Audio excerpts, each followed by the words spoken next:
Perhimpunan Dokter Forensik Indonesia atau PDFI menyerahkan hasil autopsi ulang jasad Brigadir Nofriansyah Yosua Huta Barat ke Barreskrim Polri pada hari ini Senin 22 Agustus 2022.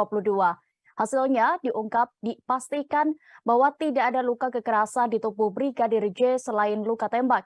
Fakta itu dibeberkan oleh Ketua Tim Forensik Ekshumasi Jenazah Brigadir J, yakni Dr. Ade Firmansyah saat konferensi pers seusai menyerahkan laporan ke pihak Barreskrim. Ia mengatakan semua luka yang sebelumnya diduga oleh keluarga korban karena kekerasan tidak terbukti.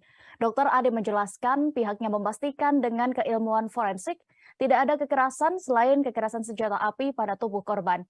Ia ingin kembali meyakinkan bahwa timnya bersifat independen dan tidak memihak ataupun dipengaruhi oleh apapun. Selama proses autopsi ulang, timnya juga tidak mendapatkan tekanan dari pihak manapun. Tim forensik bisa bekerja secara leluasa hingga berhasil menyampaikan hasil pemeriksaan dalam 4 minggu. Dr. Ade mengakui dalam proses autopsi ulang tentunya terdapat plus dan minusnya.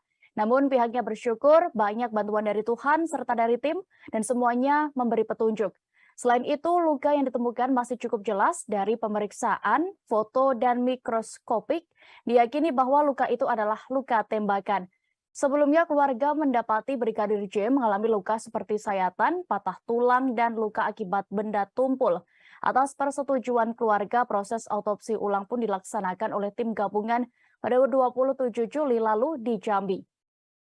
Tribuners, berikut keterangan dari Dr. Ade Firmansyah, Ketua Tim Dokter Forensik yang melakukan autopsi ulang. Selengkapnya kami tampilkan.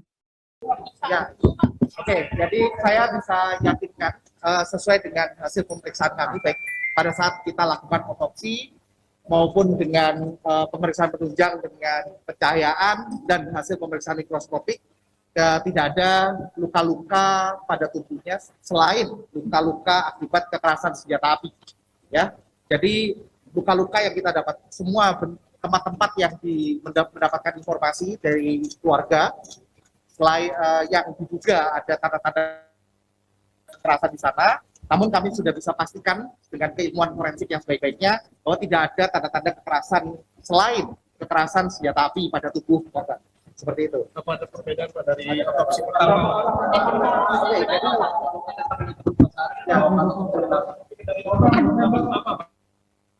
jadi kalau apakah ada perbedaan apa tidak, kami tentu nanti akan kita lihat bersama-sama ya pada saat kita perbandingkan di sidang pengadilan. Dari ahli yang pertama yang melakukan otopsi pertama, sekalipun juga kami yang melakukan otopsi ulang. Otopsi ulang ini tentunya ada plus minusnya pastinya ya. Tentu gambaran luka pun pasti akan lebih baik di otopsi yang pertama daripada otopsi kedua. Tapi dari kita bisa lihat bahwa otopsi yang kedua ini kami masih bersyukur banyak baik itu bantuan dari Allah Subhanahu Wa Taala, dari Tuhan Yang Maha Esa, serta dari tim yang kami siapkan, penasihat kami juga semua memberikan petunjuk bahwa gambaran luka-luka yang kita temukan pada tubuh masih cukup jelas. Setelah kita review lagi baik dari tubuh, baik saat kita melakukan pemeriksaan, dari foto serta gambaran mikroskopik, kita masih bisa meyakini bahwa luka-luka itu adalah luka tembak yang ada di tubuh korban, itu masih jelas sekali. Terima kasih sudah nonton. Jangan lupa like, subscribe, dan share ya.